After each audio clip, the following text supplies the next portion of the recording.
Galera, bom dia, boa tarde, boa noite. Sejam todos bem-vindos. Eu sou o professor Maicon Sisoto e estou aqui para mais uma aula de pré-cálculo, certo? Na verdade, eu estou aqui para resolver o livro do James Stewart inteiro. E como a gente está na aula 13 ainda, tá? Parece que é bastante, mas são poucas. A gente vai resolver agora a parte de pré-cálculo, onde o livro chama de teste de verificação. Ele quer saber se você tem alguns conhecimentos e eu estou resolvendo aqui com você a parte de funções, certo? Eu vou abrir aqui a minha tela, meu quadro, e a gente está vendo a função, tá? Por que eu estou fazendo isso? Vou repetir isso em algumas aulas aí, para você compartilhar com o pessoal aí que você conhece e tudo mais, precisa dessa matéria, tá? Eu estou fazendo isso para ajudar o pessoal que tem dificuldade em ser aprovado em cálculo, e porque o pessoal sacaneia muito na faculdade, né?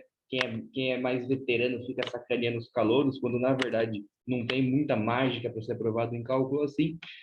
Mas tem um segredo sim, e esse segredo está no livro do James Stewart. Se você olhar para o livro, você consegue tirar esse segredo, certo? E para mostrar isso para vocês de uma forma meio lenta, assim, devagar, para isso ir entrando dentro da gente, né? Amadurecendo a gente, nosso conhecimento, eu estou fazendo aos poucos, então eu disse que eu vou resolver o livro inteiro, todo o livro, tá? Eu estou resolvendo o volume 1, a sétima edição. E eu estou resolvendo agora a parte de funções, tá bom? Eu estou resolvendo a parte de funções. Se você olhar lá, a gente chama, deixa eu escrever aqui, tá? A gente chama ele de teste de verificação, e eu estou na parte de funções, tá, gente? Essa parte de funções, eu estou resolvendo já a questão 3, perdão, e se você não sabe aonde você vai ver essa questão 3, eu coloquei o livro em um link da descrição aqui, você pode baixar ele, ou se você quer acompanhar, e acompanhar sempre é muito bom, né? Se você quer acompanhar eu resolvendo e qual vai ser a questão da noite, ou da manhã, ou da tarde, dependendo do momento que eu coloco a aula aqui, basta você me seguir no Instagram, e eu também vou deixar o link no Instagram aí. Eu sempre coloco antes da aula a questão em si, para você pensar, para quando você vier aqui ver o vídeo, você resolver ela junto comigo e aprender coisas novas, coisas que vão te ajudar a ser aprovado, certo? Eu vou ler aqui a questão 3, para quem não tem ela aí, tá? Quem ainda está sem ela, pode pegar ela, igual eu falei, no link da descrição, ou vai lá me acompanhar, tá? Fala o seguinte: encontre o domínio da função, tá? A gente já viu isso na número 1 e ele quer saber o domínio. Quem não lembra o que é o domínio são os valores relacionados ao eixo X, tá? Então é o eixo horizontal, são os valores que são assumidos segundo o eixo horizontal. Porque o livro está colocando essa questão para vocês? Porque em algum momento vai existir uma descontinuidade entre as minhas funções devido a algumas limitações. Como assim? Dá uma olhada nessa função, ó. Eu posso colocar qualquer valor para x ali? Ah, mas você não escreveu ainda? Tá, calma, vou escrever ela aqui agora. Ó. Se fosse 2x mais 1, eu posso colocar qualquer valor de x? Sim, eu posso, não tem problema nenhum. Posso colocar infinito, menos infinito, a mais infinito, qualquer valor quebrado, certo? Agora, aqui embaixo acontece um problema. Ele coloca x ao quadrado mais x menos 2, e aí está o problema. Essa região aqui de baixo, ela não pode ser igual a zero, tá? Então, quando ele fala do domínio, ele quer saber os valores que o x assume, aonde isso daqui é diferente de zero. Essa minha função, que é a função do quociente ali, né, a nossa fração, ela nunca não pode ser igual a zero a parte de baixo, tá? Do mesmo jeito que a função raiz não pode ser negativa, do mesmo jeito que a função seno, cosseno e tangente tem as suas limitações. Então, a gente tem que olhar para isso e ver até onde que vai a limitação dessa função aqui, tá? E para resolver isso, basta eu usar um conhecimento que a gente usou para resolver na geometria analítica e a gente usou na álgebra também, que é Bhaskara, certo? Ah, mas não é uma igualdade, é uma desigualdade, sim, né? Ele é diferente, né? Sim, ele é diferente aqui, mas não tem problema, eu resolvo Bhaskara do mesmo jeito, aí basta eu substituir o sinal de igual pelo sinal de diferente, não significa que o Bhaskara parou de existir nesse caso aqui, tá? Então, se você já viu as aulas de Bhaskara, eu não vou ficar te segurando aqui, eu vou direto no procedimento de resolver. Caso contrário, você me acompanha, se eu não me engano, é na aula 3 ou na aula 4, que eu resolvo Bhaskara e explico um pouquinho do delta. O delta vai ser usado lá na frente, quando a gente for tratar de limite derivada. eu explico um pouquinho do x1, x2, né, que são os limites ali, mas enfim, aqui eu vou resolver na lata com vocês, e a aula de hoje nem vai ser tão extensa, tá, gente? Vai ser uma aula um pouco curta, por causa que são 3 questõezinhas, 2 delas vocês vão olhar e falar, nossa, tipo essa daqui, né? Ah, basta eu resolver Bhaskara, que eu encontro quais são os valores de x que eu colocando aqui são diferentes de zero. Certo? Por quê? Porque eu encontrando aqui os valores que eu colocar para x, vai igualar ele a zero. Então, ele tem que ser diferente disso. Aí eu posso colocar ele lá dentro da minha função que ele colocou, tá? Qual é, então, o esquema que eu uso, né? Eu não calculo delta separado. Posso calcular ele separado para vocês darem uma olhada aqui. Tá? O delta separado, ele vai ser b ao quadrado menos 4ac. Então, lembrando que os valores de A, B e C são os valores que ficam na frente do x ao quadrado, do x, do valor numérico sozinho, os coeficientes ali. Então, o meu delta, nesse caso aqui, vai ser B ao quadrado, que é menos 4 vezes A, menos 4 vezes menos 2, mais 8, menos com menos dá mais, né? O delta é 9. Eu tenho o costume de resolver ele já dentro da raiz aqui, gente. Eu coloco ele menos b mais ou menos raiz de delta. Em vez de pôr o delta, eu coloco b ao quadrado menos 4ac. Tá? Não tem um jeito certo de fazer, cada um resolve do jeito que achar melhor. 2a. Certo? Não vou fazer assim, né? Vou substituir o valor direto aqui. Então, vou fazer x menos b mais, gente, não é menos b, né? O provador já menos 1, mais ou menos raiz de delta, mais ou menos raiz de 9, mais ou menos 3, dividido por 2a, é dividido por 2. Aí eu vou ter, então, dois valores de x, e quais são esses dois valores de x? São os valores que eu não posso colocar lá, porque se eles são raiz, significa que colocando ali dá zero, tá? Então, não posso colocar lá. Então, em um caso, vai ser o 3 positivo menos 1 dá 2, dividido por 2 dá 1. Então, o 1 eu não posso colocar. E qual é o outro valor que eu não posso pôr? Eu vou colocar aqui o menos 1 com o menos 3, dá menos 4, dividido por 2, dá 2. Tá? Ou seja, eu posso todos os valores, com exceção de quem? Do 1 e do menos 2, certo? E como que eu escrevo isso numa solução? Eu posso colocar na teoria dos conjuntos, né? Colocando como sendo, eu posso vir do menos infinito até o infinito. Então, eu venho vindo lá, posso do menos infinito, chego até qual o valor menor que aparece do menos 2. Então, eu coloco menos 2, aí eu vejo, o menos 2 pertence, não pertence, porque se eu colocar ele ali, ele está fora, né? Então, eu tiro ele fora. Aí eu faço a união com o outro conjunto, que é quem? Do menos 2 até quem? Até o 1. E depois eu faço a minha união do 1 até o mais infinito.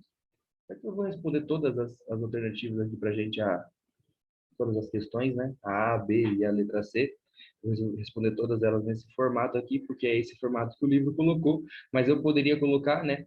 X pertence aos reais, tal que x seja diferente de menos 2 e 1. Tá? Poderia ser também, sem problema nenhum. Tá? Mas não é a forma como o livro pediu dessa vez, ele vai pedir desse jeito lá para frente em outras questões, mas nesse caso não é. E a gente vai agora para a letra B. Você vai ter que me mostrar ali qual é a restrição que aparece nessa função da letra B. Então, seja f de x, a minha função raiz cúbica. Ô, professor, raiz cúbica tem limitação aí, raiz cúbica de x? Gente, raiz cúbica não tem limitação, tá? A raiz quadrada tem, tá? A raiz quadrada não pode coisa negativa, mas aqui da raiz cúbica eu posso colocar o x negativo sem problema nenhum, que ele fica ali, ó, que ele sai fora da raiz, certo? Por exemplo, o menos 1, ele é a raiz cúbica de menos 1, então ele sai fora, tá? Bom, mas vamos lá agora, que a parte de baixo aqui, você já sabe que a parte de baixo vai ter uma limitação, e a parte de baixo é uma função quadrada. É um polinômio sendo de x ao quadrado mais 1. Qual é a limitação dessa função? Fale antes de, ou ponha nos comentários aí, antes que eu resolva ela. Qual é a limitação dela? A parte de baixo deve ser diferente de zero, certo? E eu vou parar aqui por alguns segundos e deixar você observar ela, porque é x ao quadrado, gente. Tá? Seria o seguinte, ó, x mais 1 diferente de zero,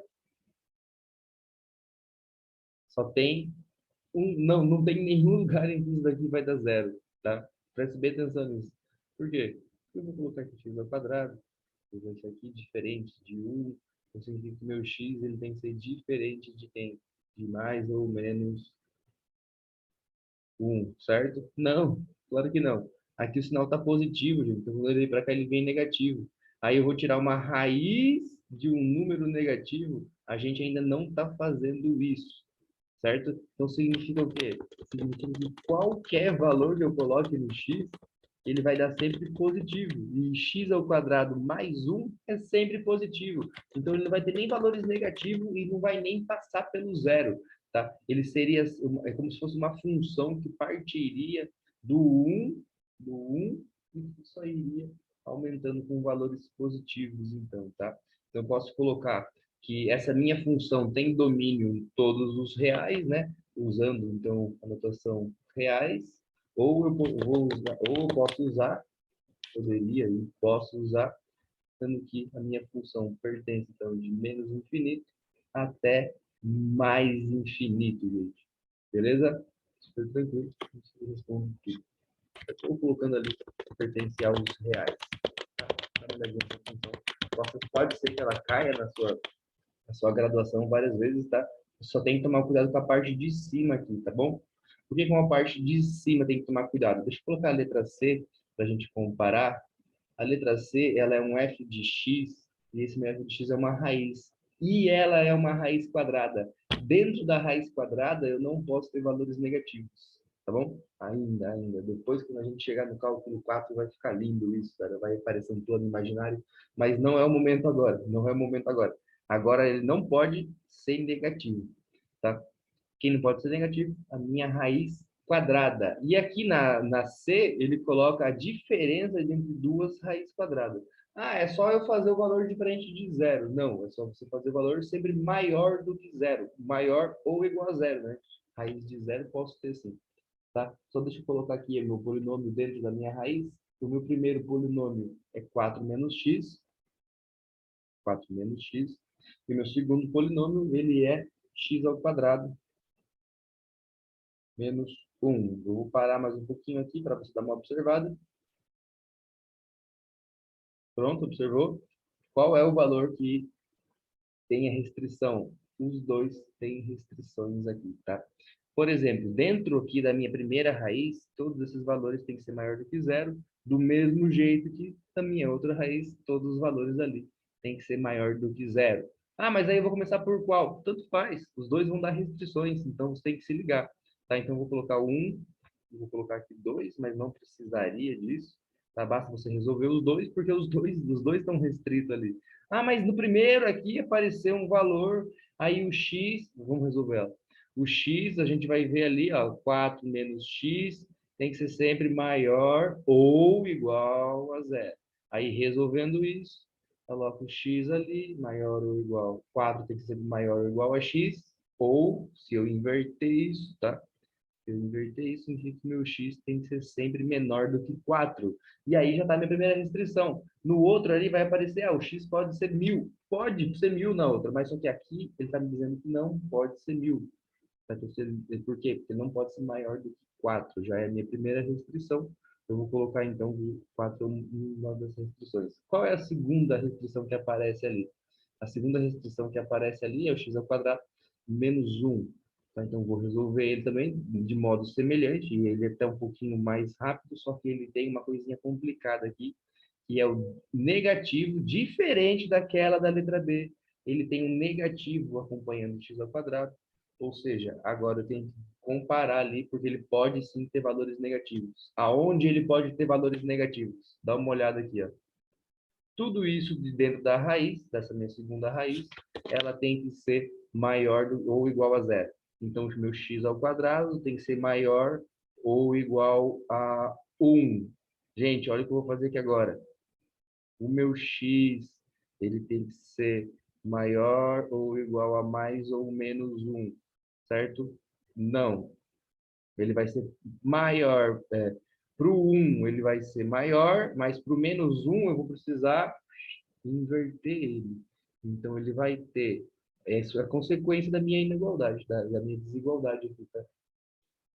Uma consequência é, para o valor positivo, eu mantenho o sinal dele, então. Então, ele vai ter um x, que ele é limitado para os valores maiores do que 1, certo? Se eu colocar valores entre 1 e menos 1, vai dar negativo. Se você olhar aqui, você entende isso, né? Se você colocar valores entre 1 e menos 1 aqui, ele vai dar negativo mesmo. Tá? Então, não pode dar negativo. Então, eu coloco uma das restrições, x maior do que 1, e a outra restrição, devido. Olha, dá uma olhada nisso aqui, ó. Deixa eu pegar uma coisinha bem chamativa aqui, um amarelo. Devido a esse sinal de negativo e o fato disso não ser uma igualdade, olha o que eu vou fazer com o meu valor. Então, uma outra restrição é a mesma coisa com o sinal invertido. Tá? Então, aqui ele vai ser o quê? Maior do que 1 e menor ou igual a menos 1, certo? Então, eu tenho aqui as minhas três restrições. Quais são elas? Ela tem que ser sempre menor, tem que ser sempre menor do que 4, não pode ser maior do que 4, certo? E ele tem que ser sempre o quê? Tem que ser sempre também maior do que 1. Ah, eu posso colocar 5? Não. Mas pode ser maior do que 1. É, mas não pode ser maior do que 4. Tá? E ele tem que ter valores também menores do que menos 1. Então, se fosse juntar isso com a teoria dos conjuntos, a gente usa para vir do menos infinito. Ó, vem do menos infinito, vem chegando, vem chegando. Ele vai chegar até onde? Do menos infinito, você vai chegar até o valor de menos 1. Então, ele é. E olha que coisa curiosa, gente. O menos 1 pertence agora aqui, tá? Porque se eu colocar o menos 1 aqui, ele fica positivo, fica 1 positivo, e ele some aqui. Então ele pertence aqui, aí eu sou obrigado a usar o colchetes, né? Eu acho legalzinho esse jeito de expressar os conjuntos. Eu gosto também daquela fase dos diagramas, mas eu gosto de expressar eles assim também, acho bem legal. Tá? Com união com quem? Eu posso colocar o zero? Não posso por zero. Não posso ter valores. Eu não posso ter valores entre menos 1 e mais 1. Tá? Então, a minha próxima barreira de limitação aqui vai ser um colchete também. E ele começa no 1 e ele vai até o 4, tá? Por quê? Porque tem que ser maior ou igual a 4. Se ele não tivesse maior ou igual, eu ia usar um parênteses, mas como ele tem o maior e o igual, eu vou usar um colchetes, então. E a minha resposta aqui é esta daqui, tá? Gente, eu falei que a aula ia ser um pouco rápida, acabou sendo até mais longa do que eu imaginava, certo? Mas é porque é assim mesmo, cara. Agora começar a aparecer detalhes, ó. Se você não começar a reparar neles, são coisas muito semelhantes, essas duas coisas.